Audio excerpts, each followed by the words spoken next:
Labdien, draugi! Aizskaitīsim kopā līdz 10 par drošību darbā sprādzienu bīstamā vidē. Aiziet! 1.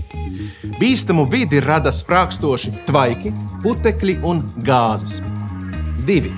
Ja varam, mazinām to koncentrāciju. 3. Novēršam uzliesmošanas impulsu, dzirksteles, statisko elektrību, karstas virsmas un tā tālāk. Tāpēc uz 4 man jums lūgums. Neizturieties vieglprātīgi pret aizliegumu smēķēt darba vietā. 5. Vienmēr esam gatavi tam, ka sprādziens var notikt. 6. Sintētisks apģērbs var piekust pie ādas, tāpēc izvēlamies atbilstošu darba apģērbu. 7. Laicīgi plānojam, kā sprādzienu slāpēt un novērst izplatīšanos. 8. Lietojam brīdinājuma zīmes. 9. Visiem ir jābūt informētiem par darba drošību. Un uz 10 atceramies, visi šie punkti ir jāizpilda pirms ir noticis sprādziens.